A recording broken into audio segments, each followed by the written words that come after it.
வணக்கம். இது வேட்பாளருடன் நேர்காணல். இன்னைக்கு நம்ம யாரை பார்க்க போறோம் அப்படின்னா, சிவகங்கை நாடாளுமன்ற தொகுதியின் சுயேட்சை வேட்பாளர் திரு முகமது ரபீக் அவர்கள். அவரிடம் ஒரு சில கேள்வியும் பதிலையும் கேட்டு தெரிஞ்சுக்கலாம். வணக்கம் சார். சார், நீங்க இதுக்கு முன்னாடி அரசியல்ல இருந்திருக்கீங்களா? வேற இந்த கட்சி சார்பாக இருந்திருக்கேன். காங்கிரஸ்ல அந்த கொள்கையிலிருந்து நீங்க மாறுபட்டு வெளியே வந்து சுயேட்சை அளிக்கிறதுக்கு என்ன காரணம்? சுயேட்சை நிற்க காரணம் நம்ம காங்கிரஸ் கட்சியில இருந்தோம். அதே வேளையில நான் ஒரு இயக்கம் நடத்திக்கிட்டு இருக்கேன். ஒருங்கிணைந்த மத நல்லிணக்க குழு ஒரு இயக்கம் நடத்துறேன் 13 வருஷமா. இந்த இயக்கத்துல எல்லா மதத்துக்காரும் இதுல உறுப்பினர் இருக்காங்க, எல்லா அரசியல்வாதியும் இதுல உறுப்பினர் இருக்காங்க. அப்படி இருக்கிற சூழ்நிலையில நம்ம அரசியலுக்கு போனா மக்களுக்கு இன்னமும் நல்லது செய்யலாம், ஊர் வளம் வரும், மாவட்ட வளம் வரும், இதை வச்சு பயன்படுத்தலாம்னு சொல்லிதான் நம்ம சுயேட்சையா நம்ம போட்டிருக்கோம். காங்கிரஸும் பாத்தீங்கன்னா மத சார்பற்ற கொள்கை தான் வைக்கிறாங்க. அந்த கட்சியில இருந்தே இப்ப கிட்டத்தட்ட அதே மாதிரி கொள்கை வைக்கிறதுக்கு என்ன காரணம்? எதுவும் முரண்பாடுகள் இருந்துச்சா? நம்ம சீட்டு கேட்டோம், கட்சியில சீட்டு கேட்டோம். கேட்டது அவங்க நம்ம கொடுக்கல. ஏன்னா எனக்கு இப்போ ஒரு டைம், எனக்கு வாய்ப்பு, மக்களுக்கு செய்யணுங்கிற ஒரு வாய்ப்பு எனக்கு இருக்கு. அப்ப அதை நம்ம செய்ய நினைக்கிறோம். அப்ப அதுக்கு கட்சி நமக்கு இடைஞ்சலா இருக்கு, சீட்டு கொடுக்க மாட்டேங்கிறாங்க. அப்ப நம்ம இண்டிவிஜுவலா இறங்குவோம் அப்படின்னு சொல்லி நம்ம இறங்குவோம். சரி, எந்த ஊர் சார்? சொந்த ஊரு சார்? சொந்த ஊரு திருப்பத்தூர் தான். சிஹெச்ல பிறந்தேன். சொந்த ஊரே திருப்பத்தூர். என்ன தொழில் பாக்குறீங்க? நான் எஸ்டிசி செக்காயின்னு சொல்லிட்டு செக் ஆயில் சேல்ஸ் பண்றேன். என்ன சின்னத்துல சார் நிக்கிறீங்க? நான் ஆட்டோ சின்னம், ஆட்டோ ரிக்ஷா. மக்கள் சேவையில முன்னணி நிற்கும் ஆட்டோ ரிக்ஷா சின்னம். அது இறைவனா கொடுத்த சின்னம். அதனால அந்த சின்ன ஜெயிக்கிற வாய்ப்பு இருக்கு. எல்லாரும் போடுங்க, நோட்டோக்கு போடாது, ஆட்டோக்கு போடுங்க தான் என்னுடைய ஐடியா. இப்போ இப்ப கார்த்தி சிதம்பரம், பிஜேபியில எச் ராஜா, டிடிவி கட்சியில பாண்டி, இவங்கெல்லாம் எதிர்த்து ஒரு அடுத்து அரசியல ஒரு ஸ்டெப் எடுத்து வச்சிடலாம்னு நினைக்கிறீங்க சார்? இது எப்படின்னா, ஜனநாயக நாடு, எல்லாருக்கும் எல்லா உரிமையும் இருக்கு. இதுல அரசியல்ல போறதுக்கு ஏற்றத்தாழ்வு கிடையாது. இந்திய லா என்ன சொல்லுது, அதே மாதிரி எல்லா தலைவரும் என்ன சொல்றாங்க, எல்லாரும் வாங்க அரசியல் பண்ணுன்னு சொல்றாங்க. அந்த வழிதான் நம்ம இருக்கு. அதனால யாரும் நமக்கு எதிர்ப்பும் கிடையாது, யாரும் எதிர்த்து நிக்கல. நம்ம மக்களுக்கு நல்லது செய்யணும். அதனால இடையூறு நான் சந்திக்க கிடையாது.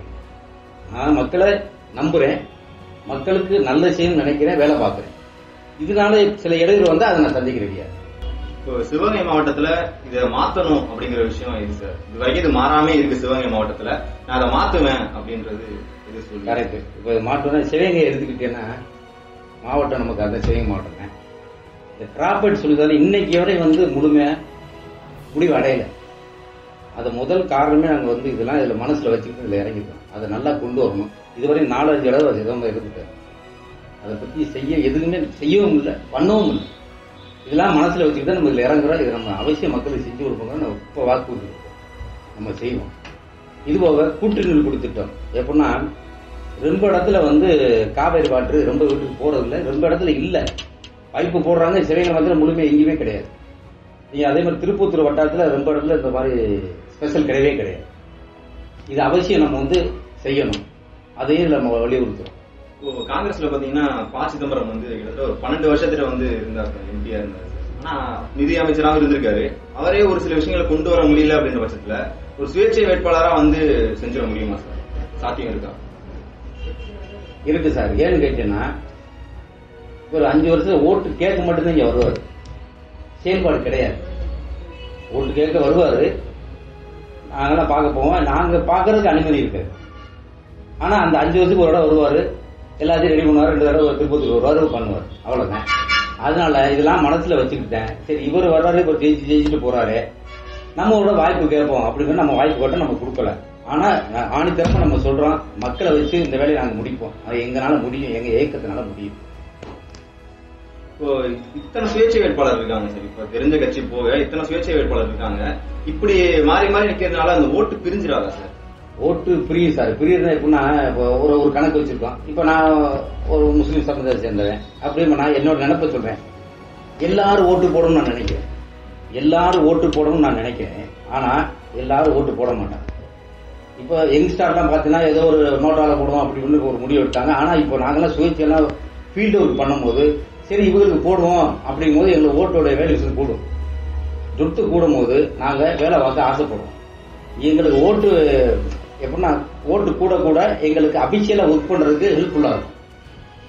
ஜெயிக்கிறோம் தோக்குறது அப்புறம், எங்களுக்கு இந்த ஓட்டு வங்கி கூடும் போது நாங்க வேலை பார்க்கறதுக்கு எங்களுக்கு தைரியம் வரும். அதே மாதிரி ஆபீசர்ஸ் நம்மள ஒரு மரியாதை கொடுப்பாங்கன்னு சொல்ற வேலையை செஞ்சு கொடுப்பாங்க. மக்களை வச்சு போராடுவோம். அதனால இதுல நம்ம இறங்கிடும், செஞ்சு கொடுப்போம், நம்பிக்கை இருக்கு.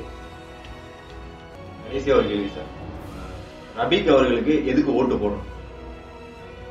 மக்கள் தொண்டர், மக்களுக்காண்டி 13 வருஷம். இது நான் சொல்றது 13 வருஷம்.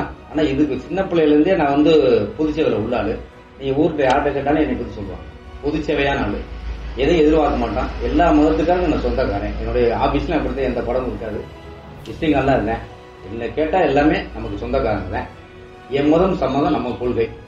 அதனாலதான் ஒருங்கிணைந்த மத நல்லிக்குழு சார்பாக இந்த சுயேட்சாக நான் போட்டியிருக்கேன். எனக்கு வாக்களிங்கன்னு சொல்றேன். அவ்வளவு வாக்களிங்க. உங்களுக்கு உங்க வீட்டு பிள்ளையா இருப்பேன். உங்களுக்கு நல்லது செய்வேன். நம்புங்க. வெற்றி பெற வாழ்த்துக்கள்.